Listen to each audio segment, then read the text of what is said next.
अक्षर अक्षर भगवान विराजमान है। सदगुरुदेव भगवान है और आराध्य देव तो भगवान है ही। इनकी हम पर बड़ी अहेतुकी कृपा हुई। मानव देह मिला, मानव देह मिलकर के हमको अवसर मिला भगवत मार्ग जानने का, सुनने का, समझने का, चलने का। अब हम वही देह विलास को सुख मान करके यदि अपना समय नष्ट करते हैं तो मानो शास्त्र कृपा, भगवत कृपा, गुरु कृपा की अवहेलना करते हैं।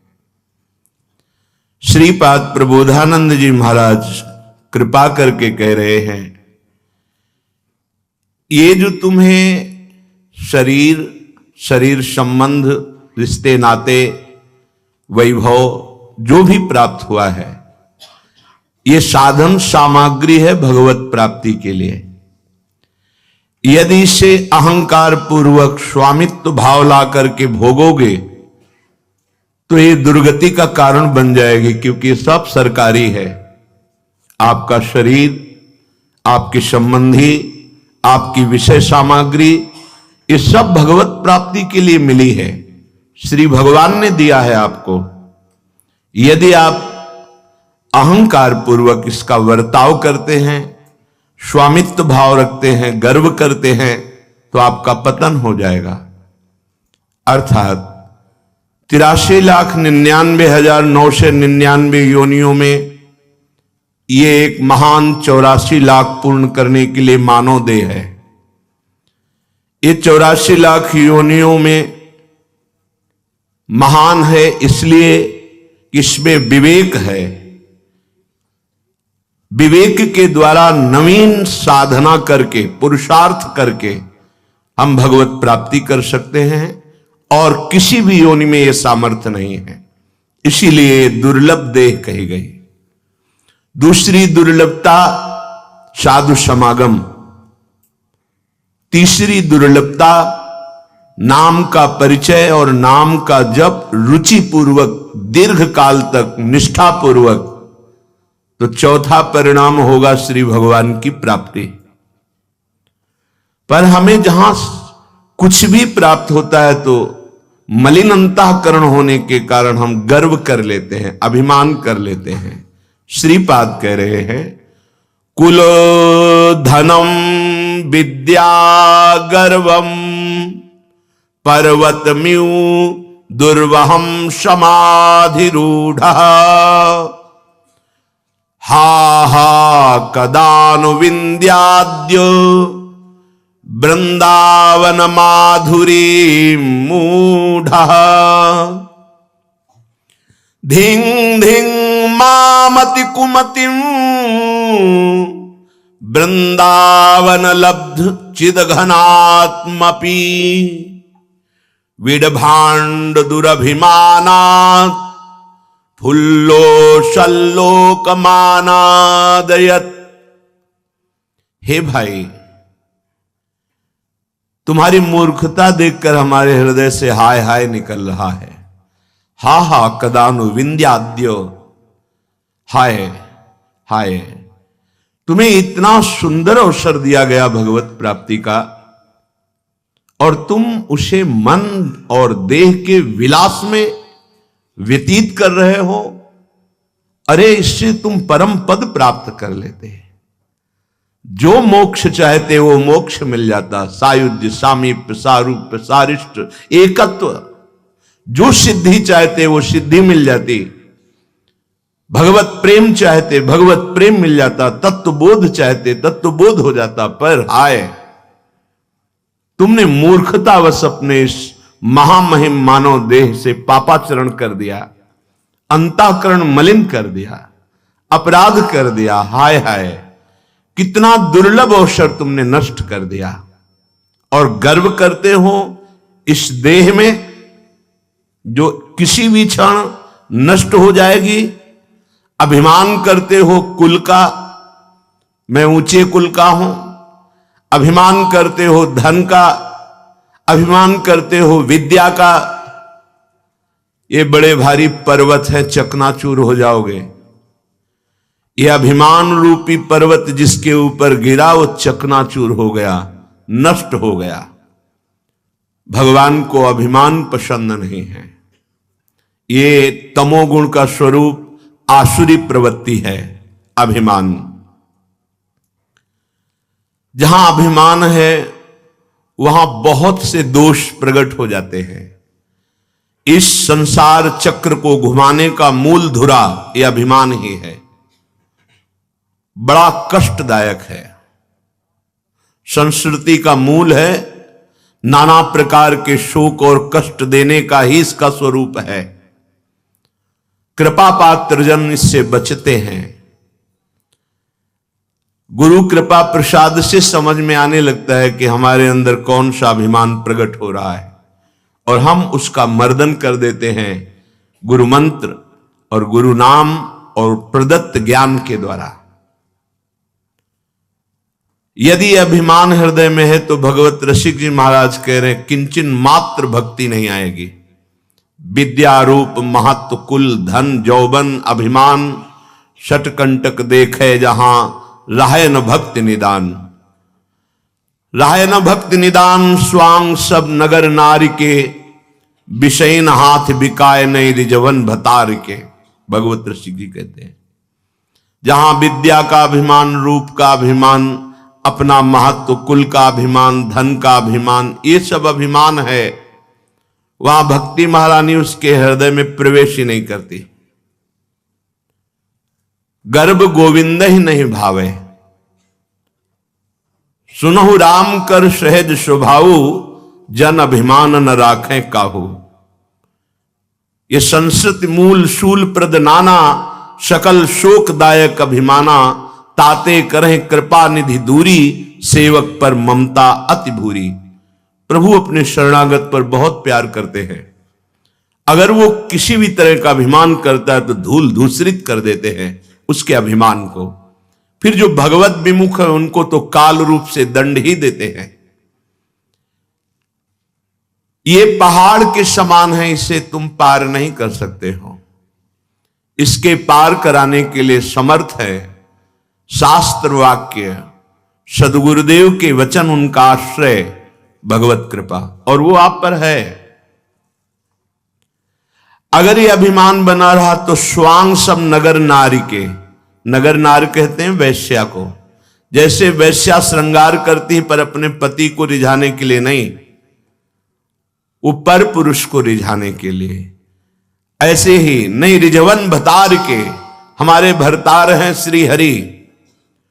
भक्ति है हरि को रिझाने के लिए, पर जिसके अंदर गर्व है, अभिमान है, तो हरि को नहीं, वो नगर नारी की तरह विषयी पुरुषों के हाथ अपने आप को बेच देता है। ये बहुत सूक्ष्म विषय है समझना।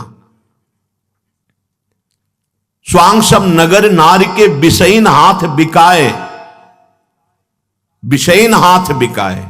तुम्हारे अंदर हरि का भरोसा नहीं, किसी व्यक्ति का भरोसा नहीं, नहीं, गलत हो गया। भक्ति का स्वरूप गलत हो गया। भक्ति को पाखंड रूपी रोग लग गया।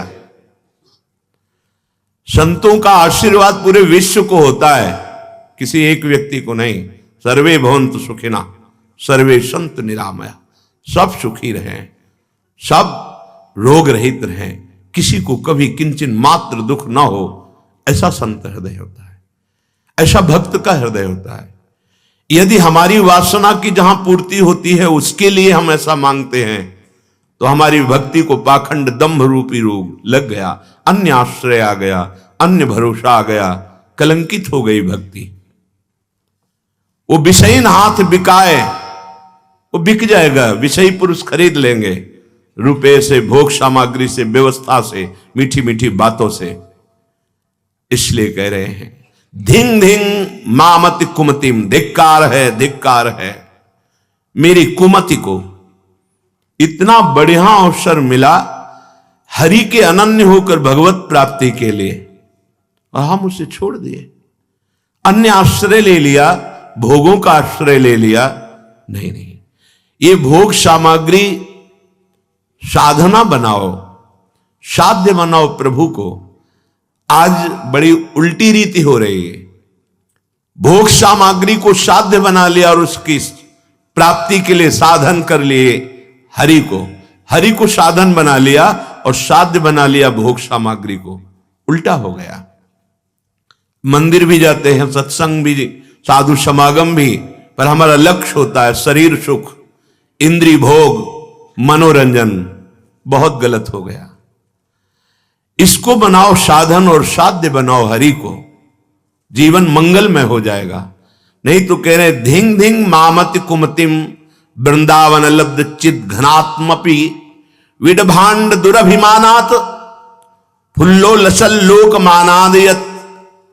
इस विष्ठा बनाने वाली मशीन को ये जो शरीर है बहुत प्यार करते हो कि मैं तो चाहे जितना सुंदर जूस और दूध पियो मूत्र बना देगा ये शरीर, चाहे जितना अच्छा पदार्थ खाओ दुर्गंध युक्त विष्ठा बना देगा। ये मशीन है उसकी। खास बात है तुम्हारी जिह्वा में नाम चल रहा है, तुम हर क्षण सावधान होकर सत्कर्म कर रहे हो, सबको सुख पहुंचाने की भावना है, तो मानव जीवन सार्थक। ये तो धिक्कार है। जो श्रीपाद कह रहे हैं धिक धिक, वही श्री महामहिम सूरदास जी कह रहे हैं बादहि जन्म गयो शिराय। पीड़ा नहीं होती तुम्हें कि हमारा समय नष्ट हो रहा है? सच्ची माने तुम्हारे जीवन का एक एक क्षण कम हो रहा है, पता नहीं तुम्हें चिंता क्यों नहीं होती। यहां जितना तुम दोस्त बनाए हो, सामग्री एकत्रित किए हो, ये सब छूट जाएगी। आपको अकेला जाना पड़ेगा यहां से, शरीर भी छोड़ जाएगा।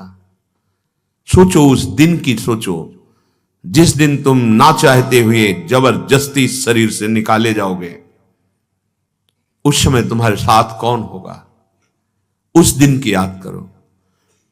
विवेकवान परिणाम पे दृष्टि रखता है, अज्ञानी वर्तमान के भोग पर दृष्टि रखता है।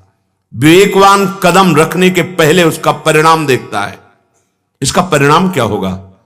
अविवेकी जो होगा देखा जाएगा, पहले भोगते हैं। व्यर्थ में जन्म चला गया यदि भगवत प्राप्ति नहीं हुई। कोई कठिन नहीं है भगवत प्राप्ति, कठिन है संसार शरीर का राग त्याग पाना। ये पहाड़ की तरह है, ये भगवत कृपा से बहुत सरल हो जाएगा। मान लीजिए कठिनता अहम के कारण है, आप केवल मान लीजिए। सारा काम तो सदगुरुदेव करते हैं, सच्ची मानिए। आप केवल मान लीजिए, ऐसे हो जाइए तो ऐसे राग खत्म हो जाएगा कि आप जान नहीं पाएंगे।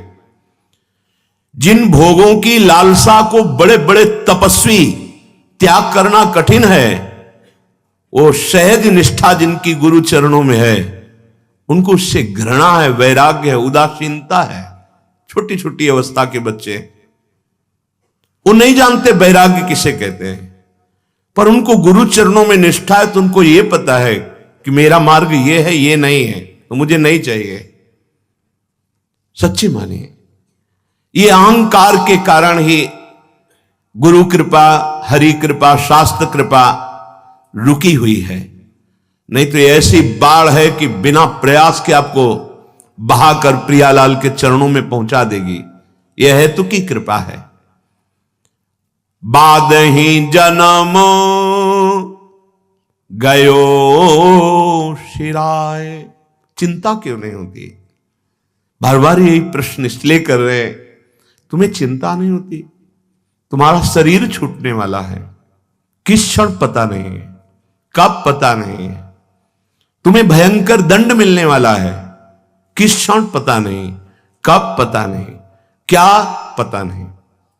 शरीरम व्याधि मंदिरम, कोई न कोई देवता प्रकट हो जाएगा इस मंदिर से, और भजन किया नहीं तो चित्त वृत्ति उसी में लग जाएगी, जीवन बर्बाद चला जाएगा।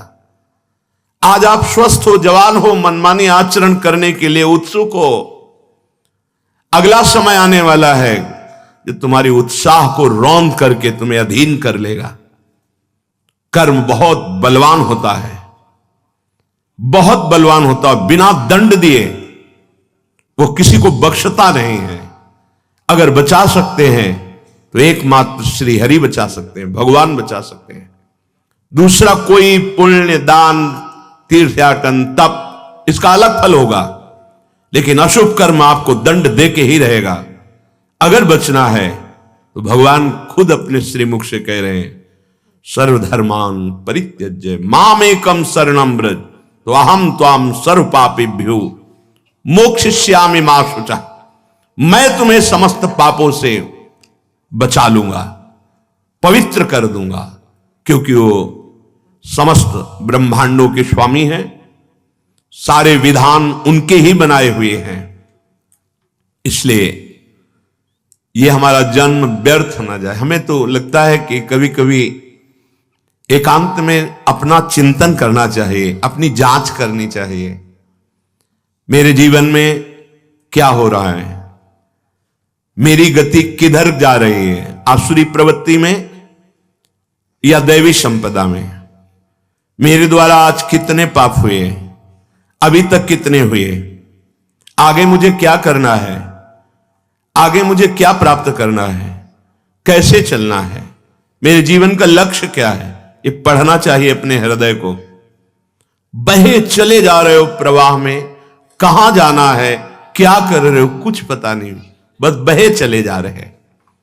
ना हरि भजन न गुरु की सेवा, मधुबन बस्यो न जाए। श्री भागवत श्रवण नहीं कीन्हो, कबहू रुचि उपजाए। बादी जन्म गयो शिराय। व्यर्थ जीवन व्यतीत कर दिया, ना कभी हरि का भजन किया, ना कभी सदगुरुदेव की सेवा की, ना कभी माथुर मंडल व्रत 84 कोष में आकर बसे कि चलो 10 दिन 1 महीना वास करके यहां नियमावली के अनुसार, रहने के अनुसार भजन करते हैं।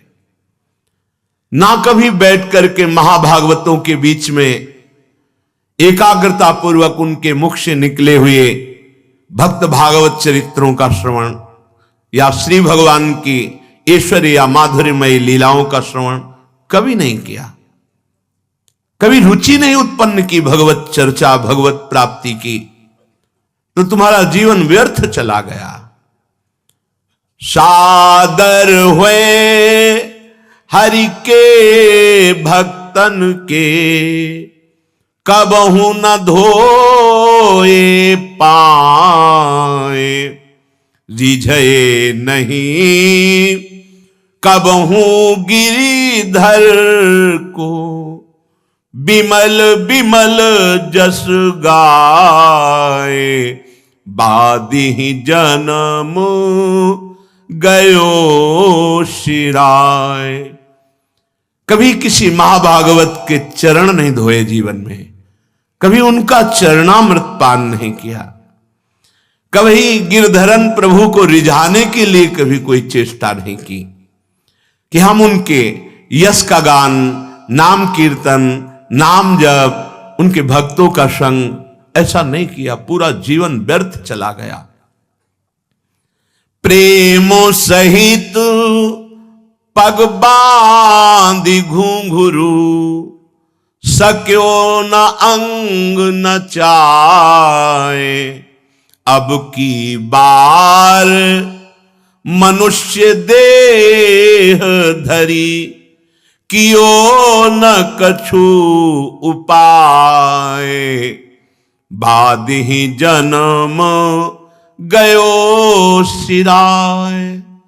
प्रभु बहुत प्रसन्न होते हैं, जैसे अपने श्री जी का मंगला करके फिर नाम गायन करते हुए नाचते हैं, जैसे श्रृंगार करने के बाद फिर गायन करते हैं, नृत्य करते हैं।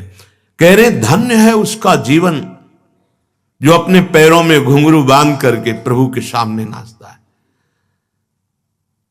अपने लोग तो साधारण जन हैं, जो राजा जिनका महाभागवत नाम के आगे लगता है, मधुकर शाह जी, रोज का नियम था ठाकुर जी के शयन के समय जाकर स्वयं अपने पैरों में नूपुर बांधते और नाचते। एक दिन राजकाज में कुछ थोड़ा विलंब हो गया, गए तो ठाकुर जी का शयन हो गया था, अपना नियम पूरा करना है, तो मंदिर के पीछे ठाकुर जी शयन कर चुके इसलिए सामने नहीं, तो पीछे जाकर के नाचने लगे भाव में भर करके। मंदिर का दरवाजा घूम गया, जिधर नाच रहे थे मंदिर का पीछे का हिस्सा था और पूरा मंदिर घूम गया और ठाकुर जी बात सुन रहे।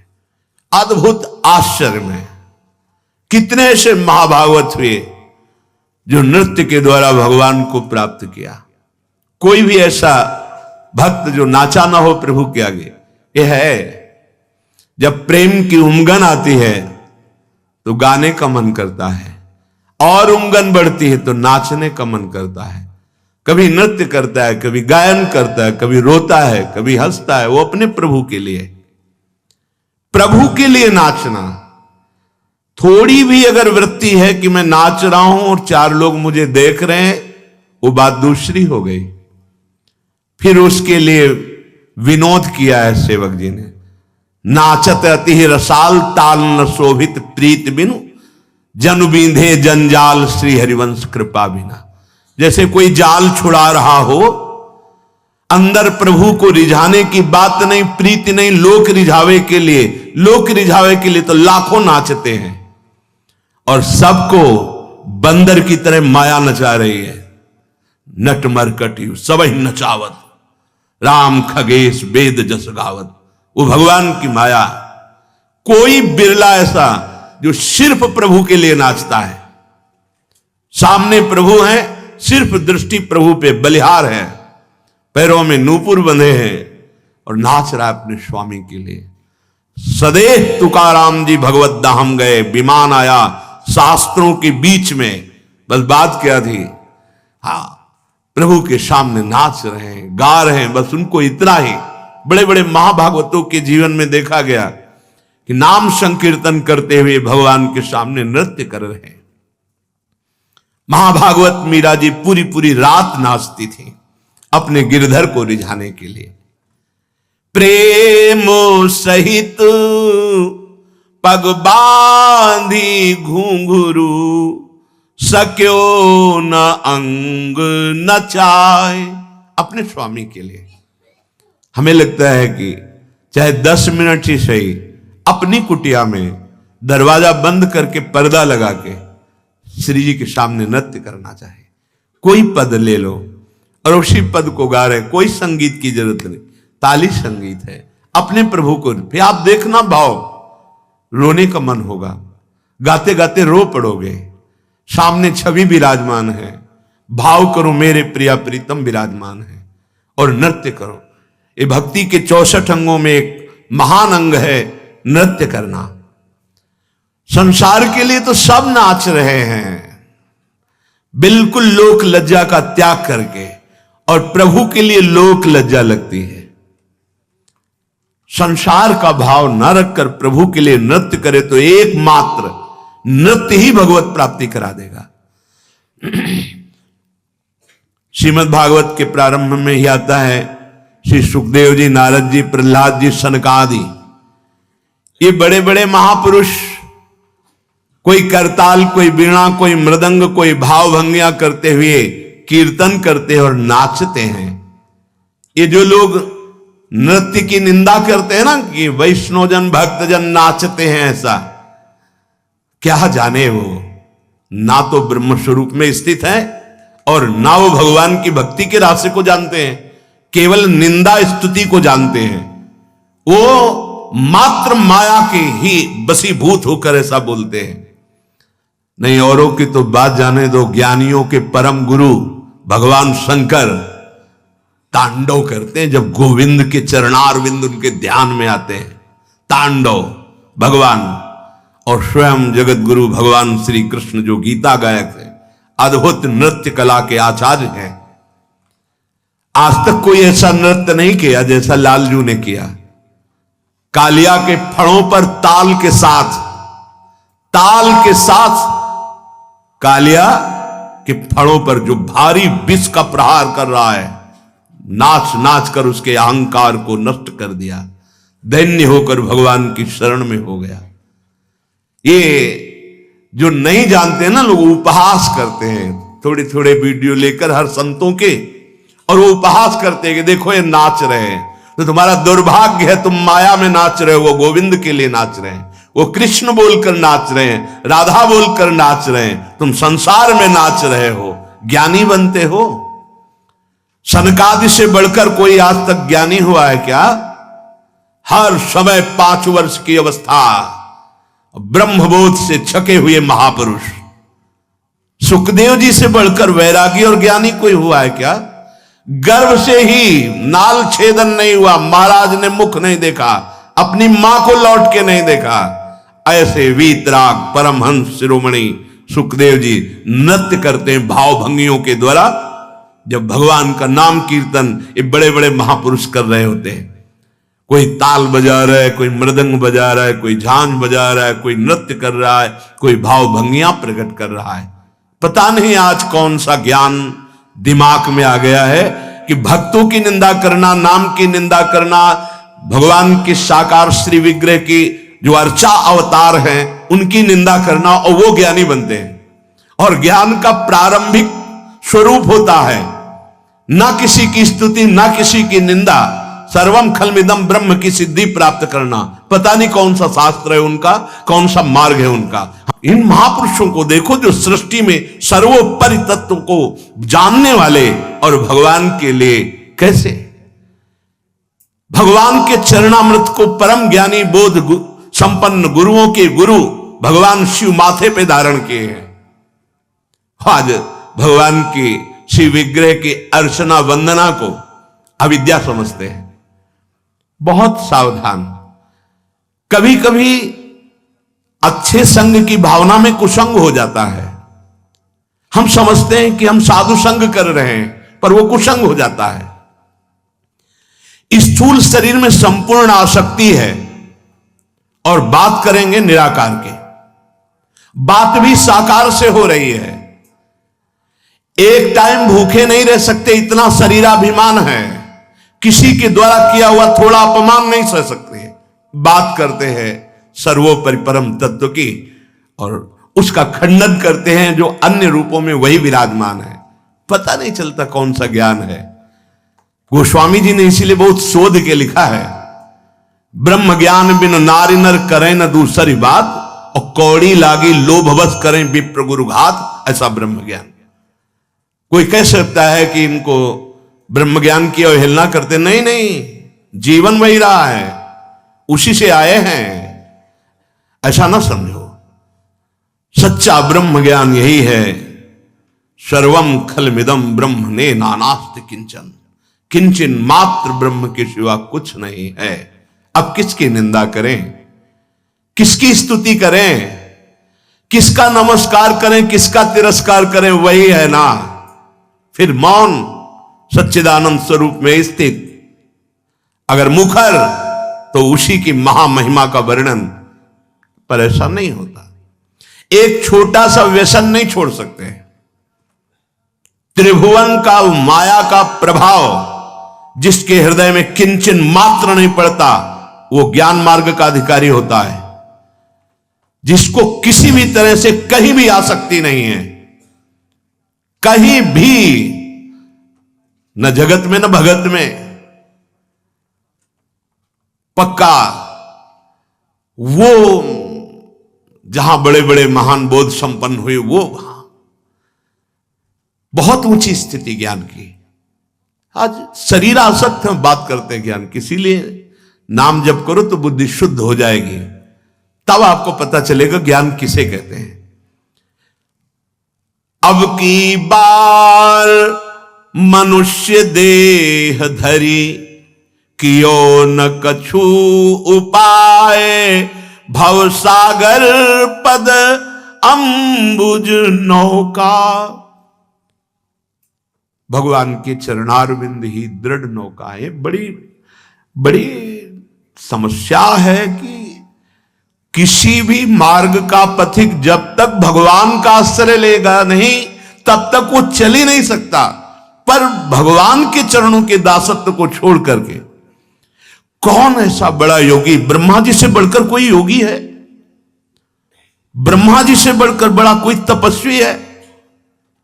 पर वो भी भगवान की स्तुति करते हैं। देखो ना कि मैं नहीं जानता, मैं तो बस आपके ये जो नंद नंदन रूप है बस इसी का ध्यान, इसी चरणों की भक्ति चाहता हूं। कौन ऐसा त्रिभुवन में है जो हमारे श्री हरि का दासत्व न स्वीकार किए हुए हो? चाहे योगी हो, चाहे ज्ञानी हो। किसी को भी ज्ञान होता है तो गीता जी से होता है, वेद से होता है, पुराण से होता है। वे भगवान की वाणी है, भगवान के श्वासों से। ये वेदों का प्रादुर्भाव भगवान के श्वासों से हुआ, जिससे ब्रह्म ज्ञान प्राप्त किया जाता है।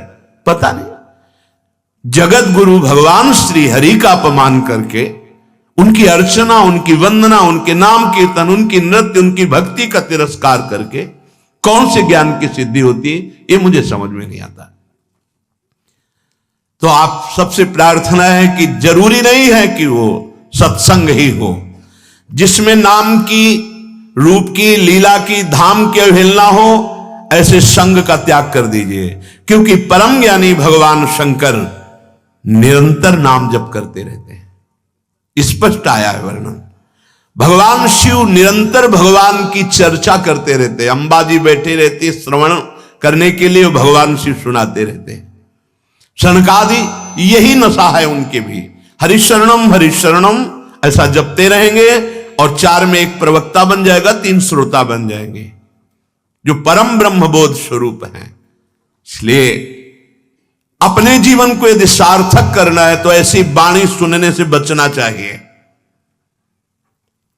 बहुत ज्ञान की फर्राटेदार भाषा, लच्छेदार शब्दावली, और सत्य मानिए स्थिति का में भी नहीं है, अभी ज्ञा में पहुंचना है। का से ज्ञा तक पहुंचना है और स्थिति का में नहीं है, परमार्थ का ककाहरा नहीं है। और बातें तो सब कंठस्थ हैं, स्थिति प्राप्त करना। फिर वो कहते हैं कि आप ही बता दो कि अब हम क्या करें।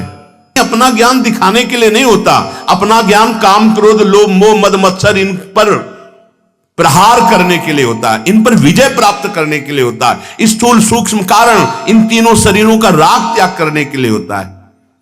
पर पता नहीं भगवान की कौन सी विचित्र ये लीला है कि चलते हैं हम ज्ञान मार्ग में और स्थिति होती है अज्ञान की। कोई भी ज्ञानी कभी किसी की निंदा या स्तुति भी नहीं कर सकता, जो निंदा स्तुति दोनों से परे। क्योंकि किसकी स्तुति करे?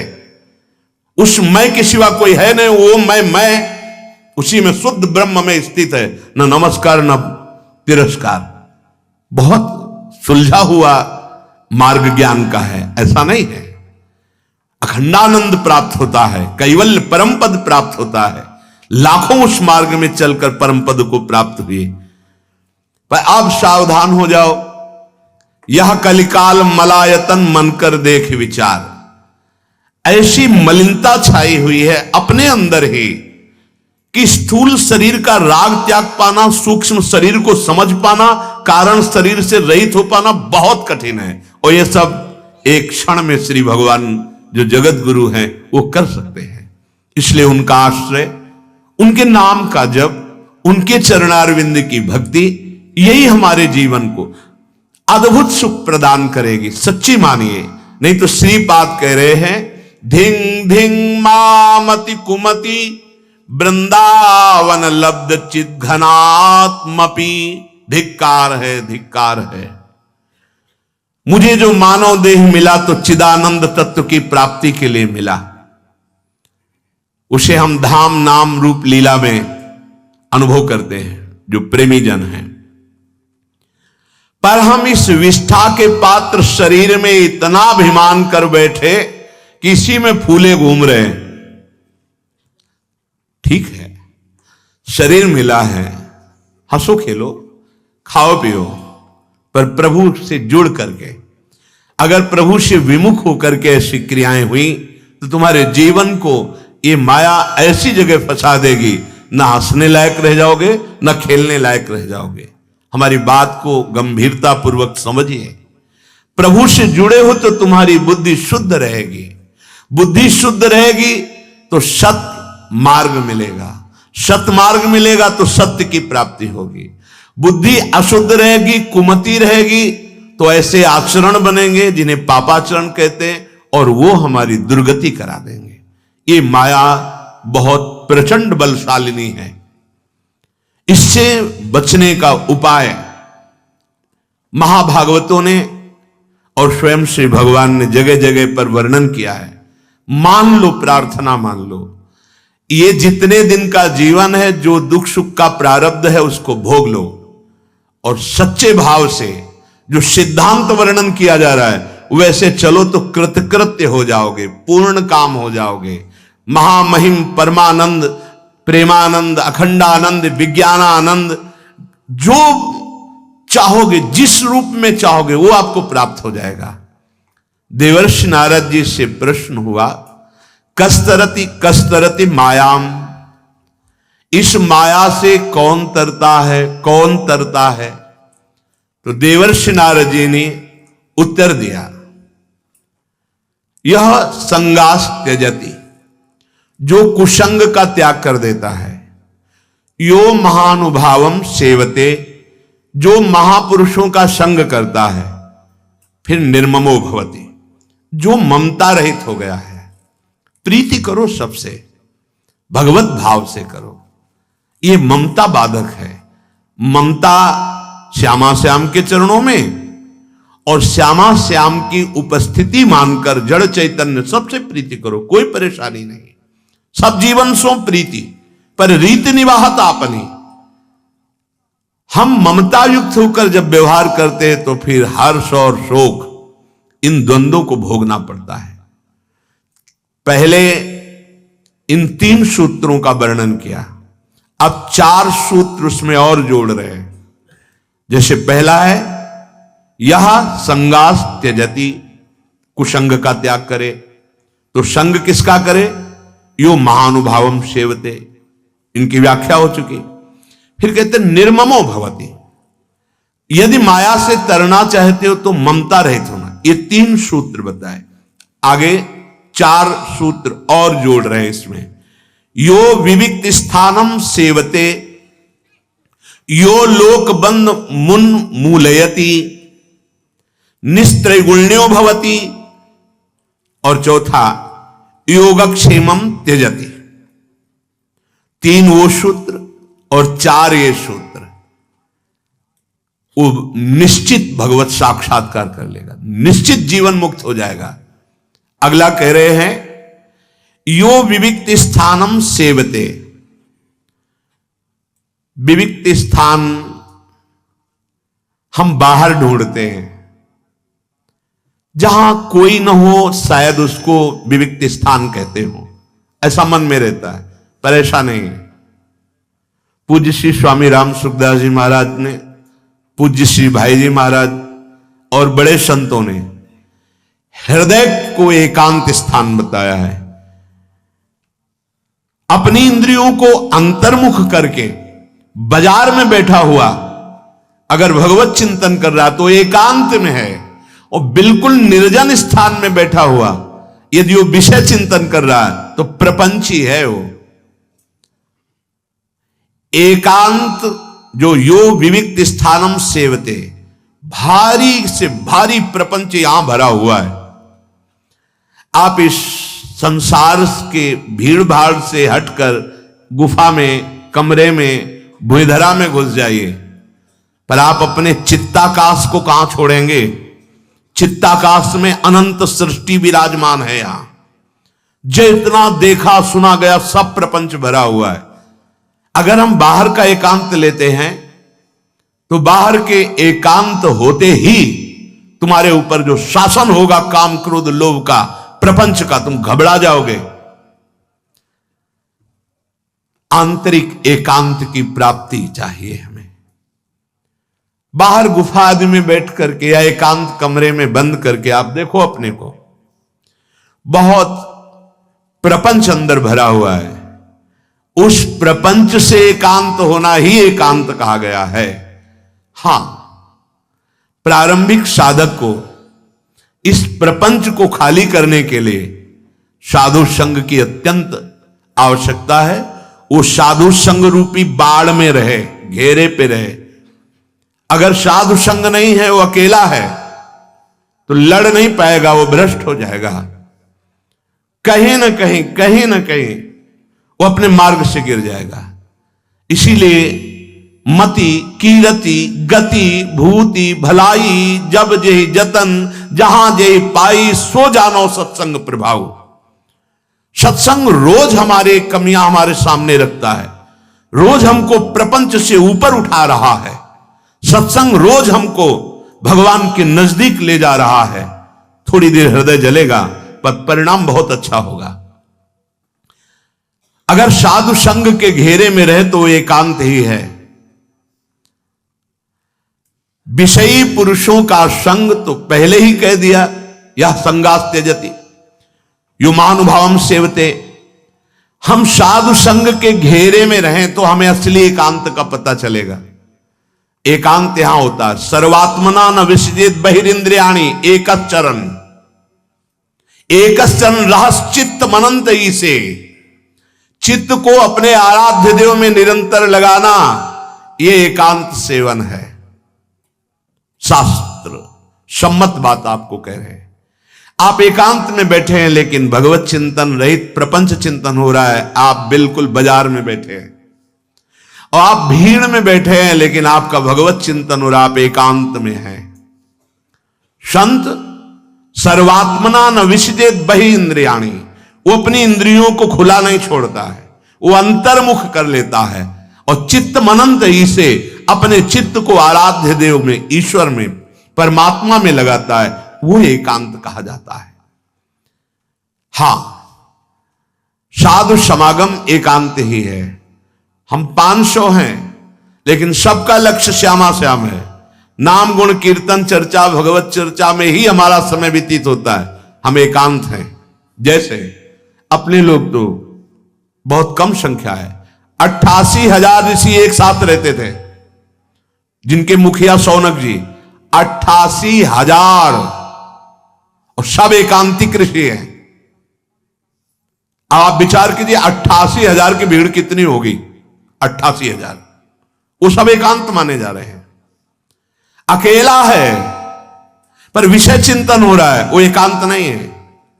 88,000 हैं साथ में पर सब भगवत गुणानुवाद श्रवण कीर्तन भगवत आराधना शास्त्र संयम के साधन, वो एकांत है। यो विविक्त स्थानम सेवते। अब इसका लौकिक शब्दार्थ, जो सांसारिक पुरुषों से भरा हुआ भीड़ भाड़ का स्थान है, उससे अलग साधु समाज का सेवन करते हुए प्रपंची विषयी पुरुषों से संगम तजेत मिथुन अभ्यतिनाम मुमुक्षु, जो मैथुन क्रियाओं से नाना प्रकार के भोगों से आकृष्ट चित्त वाले प्रपंची चर्चा करने वाले ऐसे लोगों से रहित स्थान पर वास करे। ये बाहरी शब्दार्थ। विविक्त देश सेवित्व मरतिर जन संसदी, जहां ऐसे लोग भीड़ भाड़ है जो प्रपंच की वार्ता, भोग वार्ता, संसार वार्ता, ऐसे लोगों के बीच में न बैठे। ये बाहरी अर्थ है। अरतिर जन संसदी, उसकी रति नहीं होनी चाहिए ऐसे जहां प्रभु की चर्चा नहीं है, प्रभु के नाम गुण की महिमा का वर्णन नहीं, वो कोई भी सभा हो उस पे हमें नहीं बैठना है। यो लोकबंध मुन मूलयति, 5वां, पहला दूसरा तीसरा 3 और ये चौथा यो विविक्त स्थानम सेवते। फिर 5वां यो लोकबंध मुन मूलयति, जिसे हरिवंश महाप्रभु ने कृपा करके बताया। दूरादपास्य स्वजनान, हमारा स्वजन शब्द केवल प्रभु और प्रभु के संबंधियों से होना चाहिए। यो लोक बंद मुन मूलयति, जड़ से उखाड़ फेंके लौकिक संबंधों को, अगर भगवत प्राप्ति करनी है। देखो हिम्मत है। हम उन्हीं के बीच में रहेंगे, उन्हीं से व्यवहार करेंगे, पर भगवत स्वरूप नाते नेह राम के मनियत सुहृद सुसेव्य जहालो, नहीं तो अंजन कहा आंख जो फूटे बहुतक कहो कहा लो। वो संबंध किस बात का जिससे हम भगवत साक्षात्कार न कर पाए? वो अंजन किस काम का जो आंख को फोड़ दे? वो संबंध किस काम का जो मेरी दुर्गति करा दे? यो लोक बंद मुन मूलयति, जड़ से उखाड़, मूल माने जड़ से उखाड़ फेंके सांसारिक संबंधों को। अगर वैराग्य मार्ग के पथिक हो, तुमसे कोई पूछता है तुम्हारा जन्म कहां हुआ है, तुम्हारा नाम क्या है, तुम किस जाति के हो, कभी उत्तर न दे और कभी उसका दोबारा संग न करे। हम जन्म कर्म गुण लीला गान करने वाले प्रभु के हैं। अब इस देह के संबंध की स्मृति का नाश करना है, भगवत स्मृति में डूबना है। मैं कौन हूं? मैं हरिजन हूं, मैं प्रभु का दास हूं, बस इतना परिचय है, इसके आगे कोई परिचय नहीं। लोक बंद मुन मूलयति, मैं श्री हरि का हूं, प्रियाजू का हूं, बस। अगर प्रियाजू के संबंध से तो हृदय से लगाने का मन होगा। लौकिक संबंध, यो लोक बंद मुन मूलयति, यही हम चूक कर बैठते हैं। भगवान की इतनी प्रचंड माया है कि जन्म के जन्म बर्बाद कर देगी।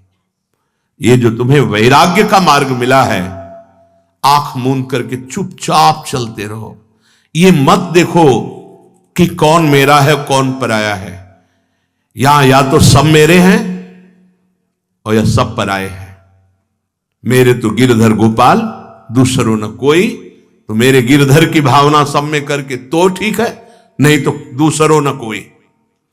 उदासीन अति रहे गोसाई, उदासीनता साधु के अस्त्र है जो हर प्रपंच से बच जाता है, कोई संबंध नहीं। पूज्य श्री मग्नानंद सरस्वती जी महाराज, बहुत बड़े महापुरुष, सेनपुर, हर समय एक कौपीन बनता, खलु भाग्यवंता, एक कौपीन पे रहते थे, सर्दी गर्मी बरसात। उनके पिताश्री दर्शन करने के लिए आए, तो सरकार शरीर के पिताश्री आए हुए दर्शन करने के लिए, तत्काल उठे, भाग पड़े, गंगा जी की रेती में कूदे और निकल गए। शिष्यों ने प्रार्थना की कि जब गुरुदेव भगवान की इच्छा नहीं तो आप यहां रुक नहीं सकते, आपको तत्काल यहां से पधारना पड़ेगा, आपको जाना पड़ेगा, क्योंकि हम अपने गुरुदेव की इच्छा का ही अनुमोदन करते हैं।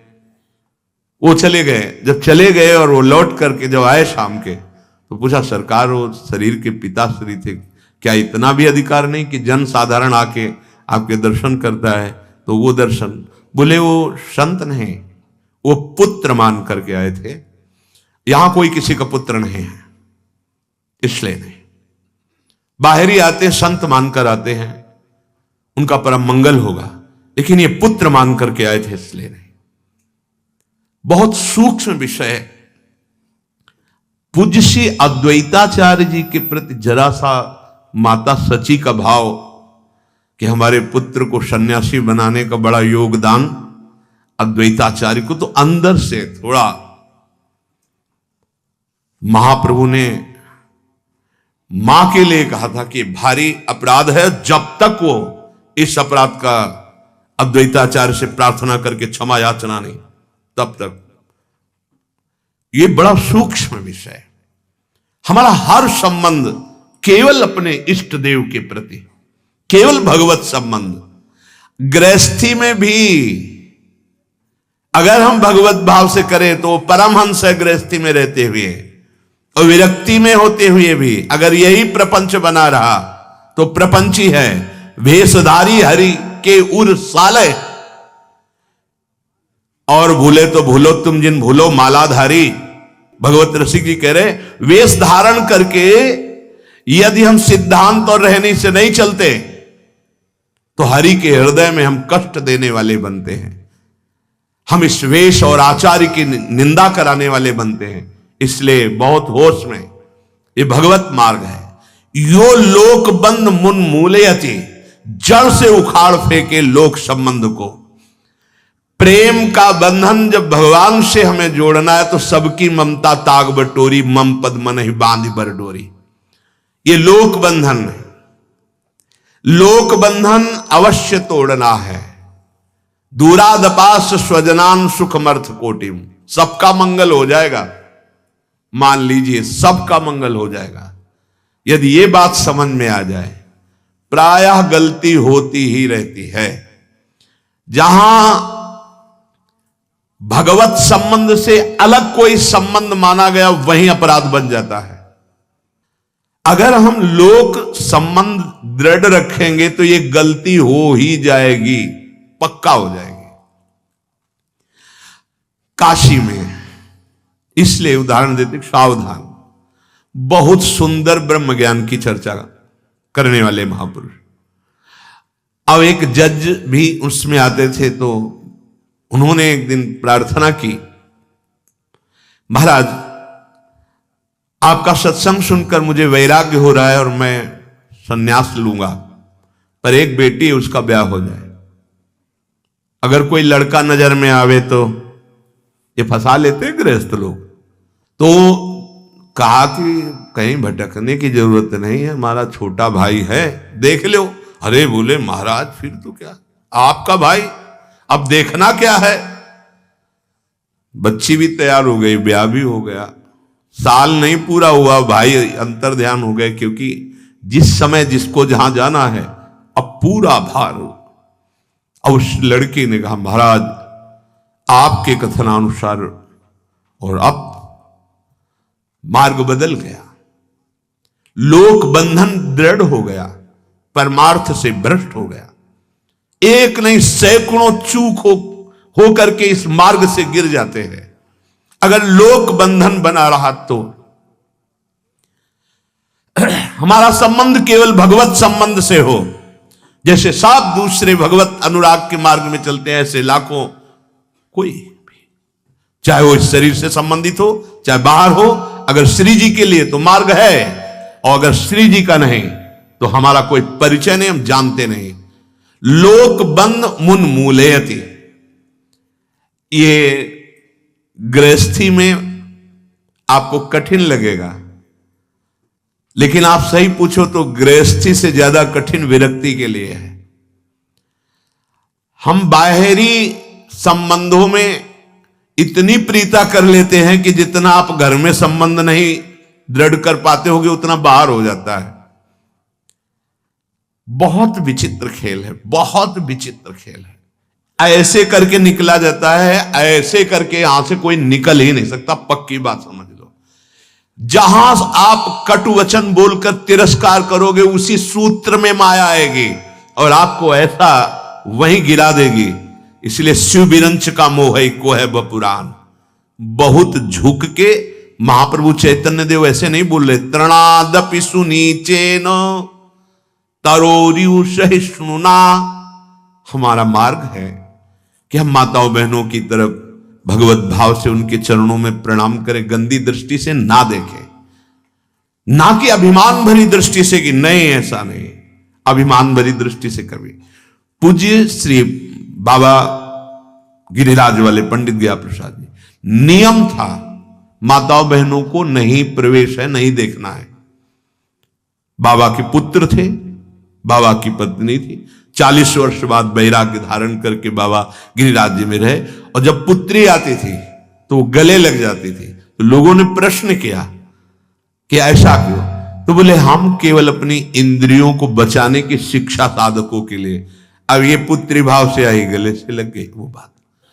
बड़े बड़े महापुरुषों ने अपनी इंद्रियों को शासन में करते हुए वो शिक्षा देने के लिए, बकाया इस सृष्टि से हटा दिया जाए ऐसा नहीं है।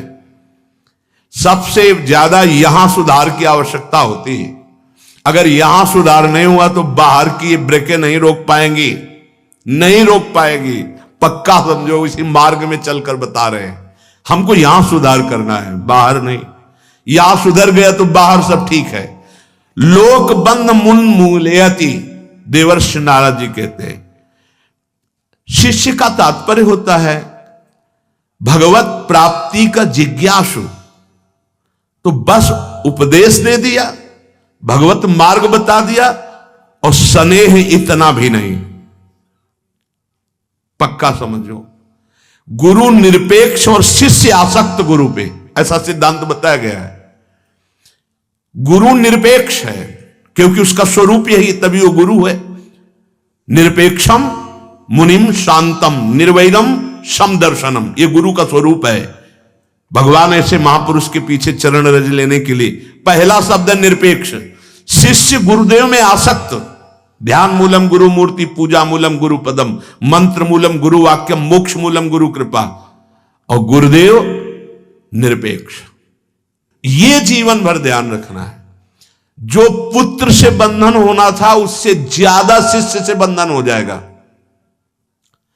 एक केचुआ को लाल चींटी, लाखों चींटी लगी हुई थी, तो एक सिद्ध महापुरुष के साथ उनके शिष्य जन बोले, भगवान कितना सुकोमल केचुआ, जो मिट्टी खाता है, मिट्टी में ऐसे ही रहता है, समझ गए ना, वो कोमल शरीर वाला।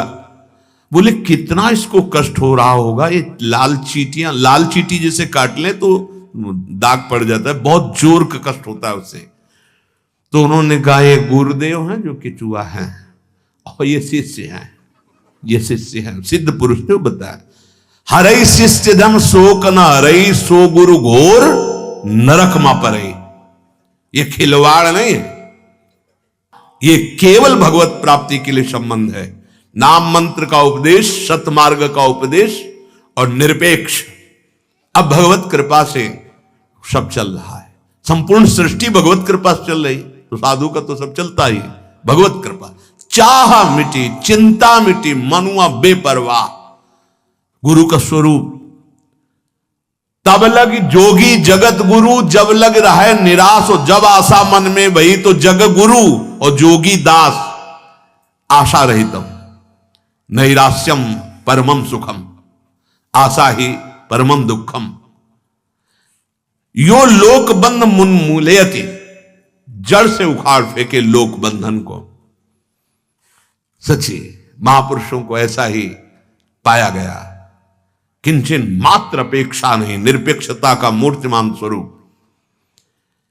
फिर आगे कह रहे हैं, निस्त्रैगुण्यो भवति, ये सतोगुण, रजोगुण, तमोगुण। माया अपने तीन गुणों का प्रभाव सबके हृदय में प्रभावित किए हुई है। देखो, कभी भक्ति अच्छी लगती, कभी भोग अच्छा लगता है, कभी गुस्सा लगती है, कभी नींद अच्छी लगती, कभी जागृत होकर माला चलाना अच्छा लगता है, तो कभी नाना प्रकार के नौटंकी नाटक देखने में। ये गुणों का प्रभाव, कभी सतोगुण, कभी रजोगुण, कभी तमोगुण, कभी तमोगुण बढ़ गया रज को लेकर के, कभी रजोगुण बढ़ गया तम को लेकर के, कभी सतोगुण मिक्स रजोगुण चल रहा है, कभी रजोगुण से सतोगुण मिक्स चल रहा है। शुद्ध सतोगुण तो महाभागवत जनों में होता है। आगे चल करके गुणातीत अवस्था प्राप्त होती है, न सतोगुण, न रजोगुण, न तमोगुण। कैसे होगा, कैसे हम इससे बचे कि गुण का प्रवाह हमारे हृदय में प्रवाहित जो हो रहा है वो हमको न बहा पावे? तो हरिवंश महाप्रभु कहते हैं, जिनका नाम तीनों लोकों का परम मंगल करने की सामर्थ्य रखता है, यही डर ही डरप हरिवंश हित, जिनो भ्रमई गुण सलिल पर, जी नामन मंगल लोक त्यों सुहरिपद भज न बिलम। गुण का इतना प्रभाव कि रजोगुण आ जाए तो तुम संभाल ही नहीं पाओगे और काम चेष्टा कर ही दोगे। अगर तमोगुण आ जाए तो तुम अपने स्वरूप में आ जाए तो तुम संभाल ही नहीं पाओगे, तुमसे प्रमाद स्थिति से ना करने योग्य कार्य हो जाएगा, हिंसात्मक वृत्ति आ जाएगी, अशुद्ध शब्द गालियां निकलने लगेंगी। तम का प्रभाव जागृत होते ही प्राय तमोगुण रजोगुण इसी की बाहुल्यता रहती है, सतोगुण तो किसी बिरले में ही आता है। कुछ क्षण के लिए तो सब में परिवर्तन होता है, थोड़ी देर के लिए दान दया तीर्थाटन ऐसे सात्विक वृत्ति आई और चली गई। अगर इन तीनों गुणों के प्रवाह से बचना है तो डरते रहो कि कोई ये रजोगुण तमोगुण तुमसे भारी पाप ना करा देने, केवल जलन के सिवा और कुछ नहीं मिलता है। जिनो भ्रमई गुण सलिल पर, ये जो गुण है सतोगुण रजोगुण तमोगुण, ये फिसलन वाला है, बहुत काई है, बहुत जल्दी फिसल करके, तो कुछ मजबूत अगर पकड़ हो तो फिसल भी जाए तो उस पे सहारे पे टिक जाएगा। वो है त्रिभुवन का परम मंगल करने वाला नाम। अगर तुम्हारी जिह्वा पे नाम चल रहा है तो गुण तुम्हें फिसला नहीं पाएंगे, क्योंकि पकड़ मजबूत है। राधा राधा राधा राधा राधा। कई बार देखो अंदर हृदय में जब विकार का राज्य होगा तो नाम बंद होगा, देख लेना, ध्यान से देखना। अगर नाम चल रहा है तो विकार टिकेगा नहीं और कुछ अपना प्रभाव नहीं दिखा पाएगा। प्रार्थना है इस त्रिगुणात्मिका माया के जाल से बचने के लिए स्वयं भगवान कह रहे हैं, मामेव ये प्रपद्यन्ते माया में ताम तरन्ते। नहीं तो दैवी हिर्षा गुणमयी मम माया दुरत्तया। ये गुणमयी सतोगुण रजोगुण तमोगुणमयी माया ये बख्शती किसी को नहीं है। अधीन किए हुए पूरे चराचर जगत को वही बच पाया जो हरि शरणम, भगवान की शरण में होकर नाम जप कर रहा है। निस्त्रैगुण्यो भवति। नाम जब चल रहा है, लीला गायन कर रहे हो, लीला श्रवण कर रहे हो, सत्संग सुन रहे हो, अगर कर्तव्य कर्म कर रहे हो और वो भगवान को अर्पित कर रहे हो तो ये सब गुणातीत हो गया। नाम गुणातीत है, धाम गुणातीत है, भगवान की लीला गुणातीत है। अगर लीला गायन लीला श्रवण में समय जा रहा है तो गुणातीत समय जा रहा है। अगर नाम जप हो रहा है तो आप गुणातीत हैं। अगर भगवत चरित्रों का चिंतन चल रहा है, भगवत अंग की सेवा चल रही है, ये गुणातीत है। प्रपंच के कार्य कर रहे हो और भगवान का चिंतन करते हुए भगवान को अर्पित कर रहे हो, गुणातीत हो जाओगे। नहीं तो इस माया से निकल पाना बहुत कठिन है। बता रहे हैं ना, जहां चूक हो जाए तो बड़े बड़ों को घसीट कर नीचे गिरा देती। बहुत प्रबल खेल है, गेम है। अपने आप से अपने आप का खेल हो रहा है। समझ पाओ तो समझ पाओ, ये गेम है, गेम। जीत गए तो अपने स्वरूप में स्थित हो गए, हार गए तो फिर अन्य पोशाकें मिलेंगी। सुअर कुत्ता गधा न जाने कौन कौन सी पोशाक है, ये पोशाक है। अब ये गेम खेलने के लिए मिला था, तुम हार गए, अब ये हटा दिया जाएगा तुम्हारा मानव देह, चलो दूसरे देह में। हाँ, यदि बहुत प्रयास सही किया है और चूक हो गई तो फिर अगला जन्म हो सकता है मानव देह का, कि अब भजन करके निकल जाओ। नहीं तो भरत से हिरन और हिरन से फिर जड़ भरत। चूंकि बहुत सही भजन हो रहा था, केवल ममता की चूक हो गई। ममता कर बैठे मृग में तो 3 जन्म लग गए, अपने चूक हो जाएगी तो 30 जन्म लग सकते हैं। और अगर राधा राधा राधा और आर्त भाव से कि स्वामिनी, तो हमें लगता है कि पूरा मनुष्य देह जितने दिन, ये तो बहुत बड़ी बात है। अगर कई बार भगवत प्राप्ति होनी होती तो कई बार हो जाती।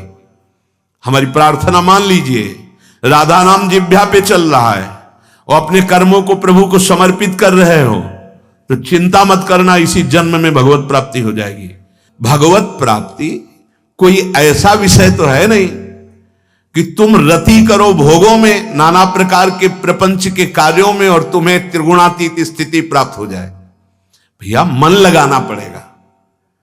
अगर मन प्रपंच में लगा है तो भजन किसका हो रहा है? प्रपंच का। मन प्रभु में लगा है तो प्रभु का चिंतन हो रहा है। अब मन को लगाना बड़ा कठिन है, तो इसीलिए कहते हैं जिह्वा में राधा राधा राधा। तो हमारी श्री जी का एक नाम है चंचल चित्त आकर्षणी। देख लेना, एक दिन तुम्हारे मन को पकड़ करके प्रेम रस में डुबो देंगी। मेरी महारानी जो बहुत करुणामयी स्वामिनी जो है, उन्हीं की करुणा पर विश्वास करके कहते हैं कि इसी जन्म में भगवत प्राप्ति हो जाएगी यदि जिह्वा से राधा नाम है और सारे कर्म प्रभु के चरणों में समर्पित है। आगे कह रहे योगक्षेमम त्यजति। हे, ये है भगवत स्वरूप में स्थिति। ये आज देर नहीं लगती, बोल देते हमें भगवान मिल गए। यह संगास त्यजति यो महानुभावम सेवते निर्ममो भवति यो विविक्त स्थानम सेवते यो लोक बंध मूलयति यो निस्त्रिगुण्यो भवति योगक्षेमम त्यजति। अपने योग क्षेम की भी चिंता का त्याग कर दिया है। सच्ची मानिए, आप चिंता करेंगे तो भगवान निश्चिंत हैं, और आप भगवान के ऊपर भार छोड़ दीजिए तो वो चिंता करेंगे और आप निश्चिंत हो जाएंगे। तो आपका मंगल हो जाएगा। शरणागत का निर्भय निश्चिंत निःशोक के लक्षण है। क्या चिंता करनी, हम अपने कर्तव्य का पालन कर रहे हैं, पूरी चिंता भगवान को है कब क्या करना है। देखा है, ये देखा है ऐसे महान निश्चिंत महाभागवतों को। यही वृंदावन में भिक्षा उनके घर में करते थे, तो वो बाबा बहुत महाभागवत थे। उनकी पुत्र की पुत्री शयानी हुई, पुत्र इतना कार्यरत कि उनको समय, तो उनका बाबा